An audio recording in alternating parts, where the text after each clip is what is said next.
Sinsi zəifliyin yaranmasında ürək qan-damar sistemində baş verən problemlər ən öndə gələn problemlərdən biridir.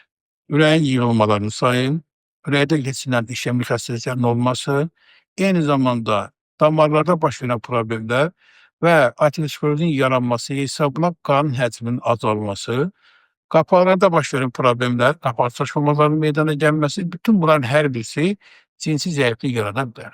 Sinsi zəiflik yaranmasında hansı faktorlar gedən sonra? Eyni zamanda endokrin sistemdə baş verən problemlər, yəni hipofiz hipotalamuzda baş verən problemlər, qalxan var-vəzi yaranan problemlər, xəyanın inkişafdan qalması, xəyada baş verən problemlər, böyrəsi vəzdə olan problemlər hər birisi cinsi fəaliyyətin zəifləməsini yarada bilər. Bəs nədir cinsi zəiflik? İnsan nə hiss edir?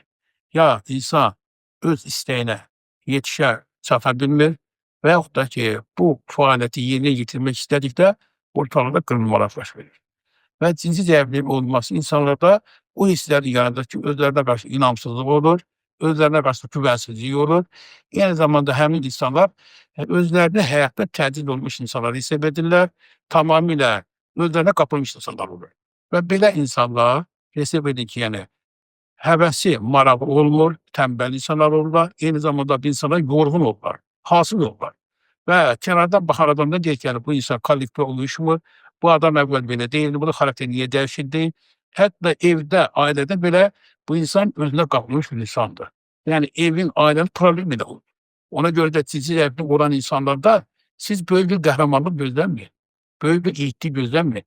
Həmin insanlar öz canının hayına qalmış insanlar. Və cinsi zəifliyin yaranmasında, müalicəsinin aparılmasında yanlış taktiklər olur ki, yəni həkimlərin əksəriyyəti çalışırlar ki, bu insanları hansısa bir dərman hesabına müalicə eləsinlər. Hansısa bir dərman tapsınlar, universal bir dərman ki, həmin dərmana bunu müalicə edirlər. Mümkün deyil.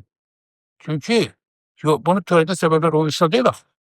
Bunu törədən səbəblər müxtəlif səbəblər. Ona görə də bu müxtəlif səbəbin olması, müxtəlif problemin yaşanması insanlarda cinsi fəaliyyətin pozulmasını yaradır.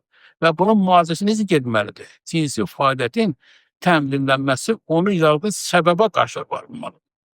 Onu yaradan səbəb, əgər doğrudan da onu yaradan səbəbi həll edə bilmirsənsə, aparılan verilən ki, dərmanlar kommersial xəstəliklər daşıyır, bazar mənşəli bir dəyişiklikdir. Çünki bu insanı müalicə etmək yox, onun pulunu cibindən almaq deməkdir, onu soymaq deməkdir. Və biz hesab edirik ki, cinsi fəaliyyətin zəifləməsini aradan qaldırmaq üçün xəstələrdə doğru düzgün anamnez toplanmalıdır, onların ümumi fəaliyyəti yoxlanmalıdır, onlarda olan problem araşdırılmalıdır. Arterial təzyiq insanda cinsi zəiflik verir və arterial təzyiqə qarşı istifadə olunan dərman preparatları cinsi fəaliyyətin zəifləməsini yaradır.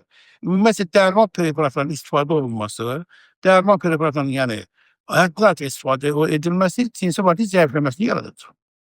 Və bütün bunları nəzərə alaraq, cinsi fəaliyyətin pozulmasında aparılan müalicələr səbəbə qarşı olmalıdır. Eyni zamanda səbəbin verdiyi nəticələrin aradan qaldırılması üçün etiopatoloji müalicənin aparılmasında ehtiyac yaranır və bundan əlavə cinsi fəaliyyətin zəifləməsi insanlarda psixoloji durumun normallaşmasını yaratmalıdır və müalicənin aparılması ixtisaslı həkimlər tərəfindən icra olunmalıdır.